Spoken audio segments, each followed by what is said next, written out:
Energy FM. Same, pero iba! Hello naman. Happy afternoon. Alam mo, hindi pala kita nabuksan ng mic. Kaya pala sabi ko, ba't parang hindi ko narinig si Jim? Parang iba yung Mark na nagsalita. Oo, sino yun? Kaya po mga kapangga, 5:30 na at ito na ang huling oras ng programang Anong Drama Drama Mo? Yan, sa mga nagdadramahan dyan, ako kabahan ka na ngayon. Bilang malupit ang SPG natin. Totoo, pero bago natin ibigay yan, partner, Ay! ibabatiin ka yata. Oo nga, meron akong babatiin. Isa sa napaka-importanting tao sa buong mundo. Sige. Wow, taray. One of the founding members of the Link Project, wow, and has recently received a leadership award from BAE Systems. Ano to? BAE Systems. Yes! Walang iba kundi si Kat Garcia, si Bakat. Si Bakat! Ay, Bakat! Happy birthday sa'yo, Miss Kat. Ay, happy birthday! Nasanay ako Miss Kat nang itawag sa kanya. Pero Bakat talaga ang tawag na Oo, sa si kanya. Bakat. Happy birthday, Bakat. Sana magka-jowa ka na ng 5. Yeah. Happy birthday! Ayan. At ito, bago lahat ako, partner, ito na, simulan na natin. Yes! Sa lahat ng mga papa-drivers natin, ito, inaanyahan namin kayo. Ang lahat po ng mga pangga nating riders, itong darating pong Webes, September 7, 2023, mula 9 a.m. hanggang 1 p.m. para sa first ever Riders Day na gaganapin po sa ground floor ng E-Square Building, Green Hills, San Juan City. Uy, alam nyo ba na pwede kayo manalo ng mga instant prizes katulad ng brand new helmets, t-shirts, at iba pa. Kaya ano pa hinihintay ninyo? Imbitahan nyo na ang inyong mga kapwa riders na makisaya sa ating Riders Day. Hatid yan sa atin ng Geely Helmets at ng 106.7 Energy FM. At syempre, partner, huwag niyo rin kalimutan yung sa mga ate kuya natin para sa Eagle Helmet. Yan. Available na po sa Shopee at Lazada. Tandaan niyo po, Geely Helmet Philippines, hindi lang basta helmet. Geely! Yun talaga yun. Uy, happy first anniversary din sa Team Beshi. Happy first anniversary. Happy anniversary po, Team Beshi! Ay, yan na nga. At eto na, Beshi ko. Ito, share muna natin kasi live na tayo sa ating Facebook page, Energy FM 106.7. At Dali. eto na, dahil SPG Friday partner, eto, meron nagpadala sa atin. Ayan. Ito Ayan na. Ito, makinig kayo. Ito, story time tayo. It's all about virginity. Uy, Ay, grabe. maganda Intro pa lang, B. Kasi ganito, si Kuya, Oh. may jowa. Ito nga, Okay. kasi nga daw, lagi daw siya kinukonsensya ng jowa niyang babae na itong GF niya, na lagi daw sinasabi sa kanya na sa kanya lang binigay yung virginity. Okay. Lagi isinusumbat kapag daw nag-aaway sila. Kaya ang tanong ni Kuya, ano bang dapat niyang gawin? Kasi lagi lang kahit mali na yung babae, pinilit daw siyang nagpapakambaba. Lagi lang daw siya yung kumbaga sinisisi, ako na lang, parang ganun. Ako na lang mali, sige, para matapos na to. Ewan ko, no? Siguro, ilalagay ko yung sarili ko dun sa babae. Sige, para pag tayo, para maganda yung usapan natin. O, kunwari, ako.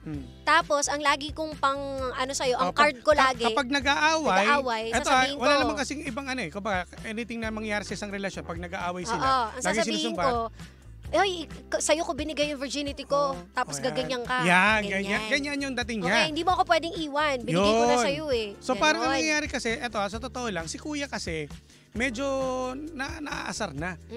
Una sa lahat, bago namang gawin nyo yan, etong mag-TikTok kayong dalawa. Oo. Mag-TikTok. Lahat naman gusto nyo naman yan, parehas. Kasi hindi naman mangyayari yan kung hindi gusto nyo dalawa. Oo. Bakit ngayon nangyayari nga partner nga? Kaya si Kuya, bakit sa tuwing lang hindi naman related do sa nangyari sa amin, pag nag-aaway kami, lagi yun ang sinusumbat. Well, ang hirap, no? Malaking bagay talaga yon sa totoo lang. Naman, no? Isa yun sa mga, kumbaga, pundasyon, di ba? Na i-consider mo na syempre. Pinagkatiwala. Ang kayamanan, ang perlas. Oo, silang... ito, napakagandang regalo na ibinigay ko sa'yo. So, pangangalagaan mo na to. And yung iba, ang pinaniniwalaan na once na ibigay ko to sa'yo, ikaw na makakasama ko habang buhay. Pero, hindi yun lisensya para ipanakot mo yun sa nga. isang tao. Ako naiintindihan ko si Kuya kasi nga, dahil nga sa sinasabi niya na Hindi naman po related yung about doon sa nangyari sa amin doon sa issue. Sa totoo lang, hindi dapat siya pinapaalala pa o susumbat mo. Kung pag meron problema, doon kayo mag-stick sa problema niyo para maayos. Yes, oo. Walang ibang palabok. Kasi alam mo ang feeling ko etong si Kuya, nasasakal to lalo at nakukonsensya siya. Kasi ikaw ba naman sabihin na tandaan mo, ibinigay ko sa yung pera sa silangan, tapos gaganyanin mo ako. Ganyan yung itsura. Kung ganyan yung itsura. Sabihin ko, ha? Ano yun? Okay.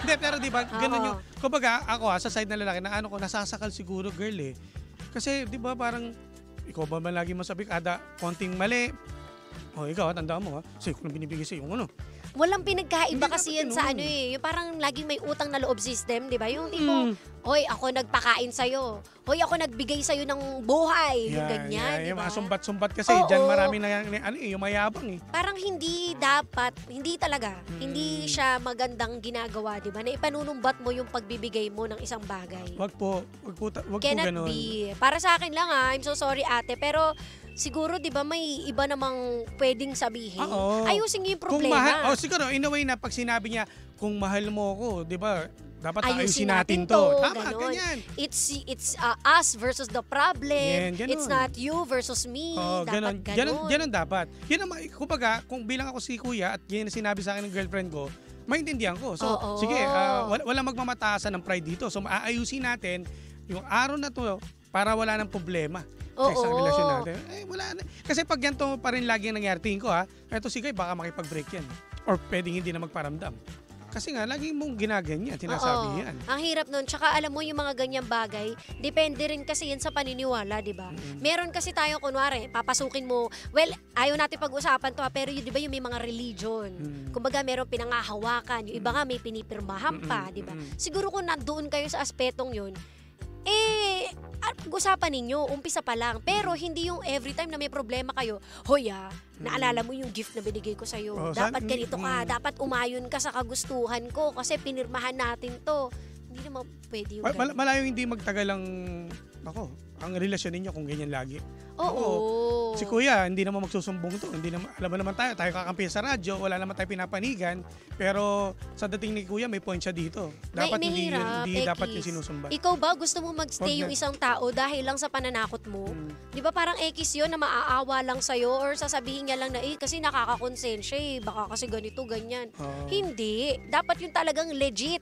Lehitimong mahal mo yung isang tao, hindi yung napipilitan ka lang dahil sa pananakot niya. Tsaka kapag mahal mo isang tao, diba, gagawin mo lahat para maayos. Oo. Hindi para isumbatan at iparamdam sa kanya na ang laki ng utang na loob mo sa akin dahil pinagkatiwalaan kita. Oo, correct. Natatawa ako kasi yung binabasa ko rito na nosebleed na naman ako. Kasi, Alam mo, minsan gusto ko rin naman yung normalan lang pwede na naman natin siya pagsalita. Baka pwedeng normal. Salita mo na lang kaya. Oo, di ba? Ipa-is over niya. Ito. I-try nating summarize. I-summarize. Ito sabi, you do not reduce your value as a person to your virginity. Tama, correct. You are more than that. If I will follow your analogy, does it follow that if you entered the relationship and you're no longer a virgin, that you deserve less respect? Tama. We are more than and beyond our traits. And it shouldn't be a deal breaker to resolve arguments. Totoo. In short, wag mong gagamitin yon. Hindi yun yun ang linyahan. Hindi Kung siya mahal mo, sagot sa isang argumento. Hindi Diba? dapat singit yan. Ibig sabihin, alam mo maganda yung sinabi dito ni Kuya Furley. Si Ferlie. Kuya! Ate Ferlie. Ni Kuya Ferno, na totoo nga naman, bakit ba sobrang big deal kapag kunwari, ibig sabihin kapag di na ako virgin, wala na, ganun, mababa na tingin sa akin. Mababa na tingin ko sa sarili ko, ganun. Sa ngayon kasi, di ba, it doesn't matter kung virgin ka o hindi. Hindi, Kasi basta hindi naman yun ang magde-define sa'yo Ang dapat dito man ay yung kung gaano mo kamahal ang isang tao. Oo. Nagmamahal ka Correct. Tatanggapin mo siya kahit kulang sa kanya. Totoo. Nawala man sa kanya, tatanggapin mo. Totoo yan. Alam mo kaya maraming, ewan ko yung mga nade-depress dahil sa ganitong pagkakataon na feeling nila kapag di ka na virgin, wala ka ng pakinabang. Parang ang dating nagkulang ka na, ganun. Alam mo, diba? parang parang nangyari to sa buhay ko. Kwento ko sa inyo. Ay, Anton. Kasi ako, lalaki yan lalaki ako, Kasi kwento ko sa inyo. madalas sa lipunan, pag lalaki hindi na virgin, okay lang. Ito, bukod po to sa hindi na virgin, nagkaanak ako. Di ba may anak ako sa una? So, ito, kwento ko sa inyo lang. Madami ko lang. Kasi, una sa lahat, ang feeling ko that time, Wow. is parang wala nang papatol sa akin. Oo. Kasi nga, di ba, meron akong anak. Di ba, kumbaga, sino babae pang papatol sa akin na single? Na walang ang tawag na yung Walang sabi. Walang sabi, tama. Ganon. Pero tingnan mo, dumating si Milky, tinanggap ako ng buong. Di ba? Ako lang yung nagloko. Hayop ka. Pero okay na. Wala na yun. Pero di ba, partner, no? Di ba, hindi pa huli lahat kasi minahal naman ako ni Milky dahil sa guwapo ako eh. Ang kapal talaga ng mukha minsan. Dahil minahal ako ni Milky dahil kasi totoong tao ako. Hindi ako plastic! Galit na galit, B. Tandaan mo!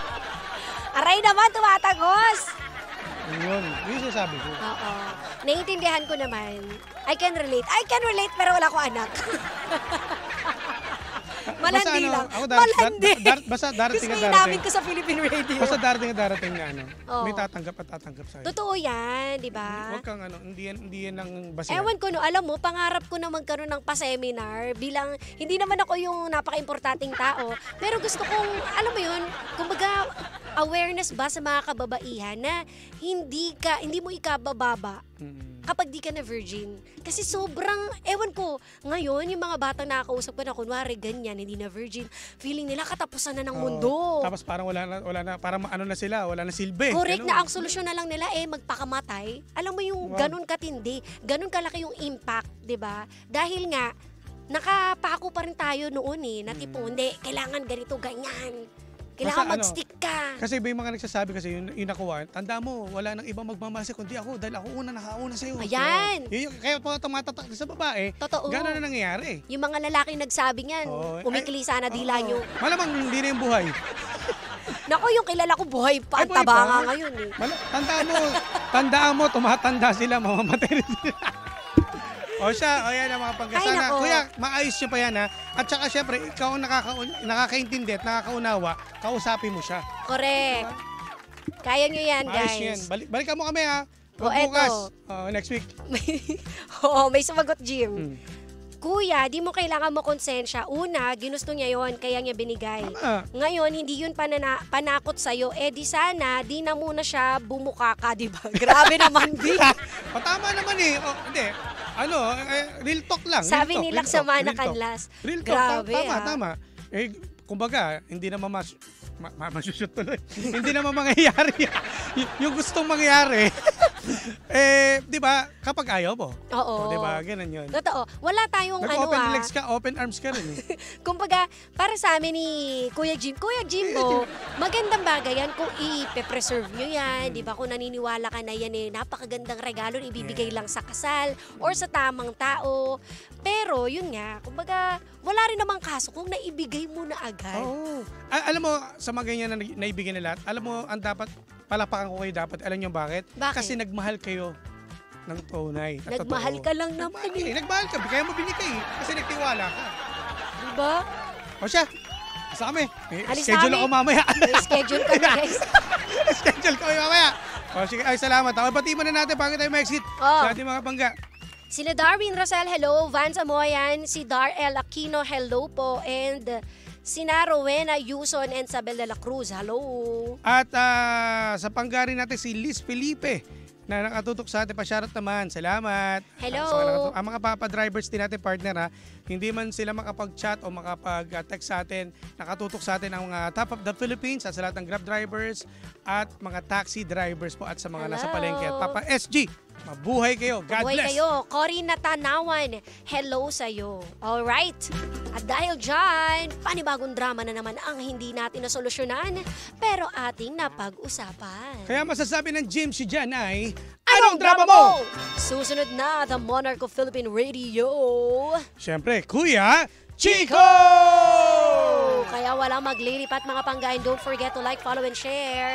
Sheena1067. At sa akin po, DJ Jimbo. Ayan, at Happy weekend, sana partner. next week may boses na tayo. Yes, sana. Happy weekend po sa Happy lahat. weekend, Ingat po partner. at maulan, ha? Yeah, huwag ka mamatay, ha? Oh, mabuhay kayo. Tandaan niyo lagi, uuwi kayong buhay. Tama. At dahil dyan, ako po ay exit na. Ako lang.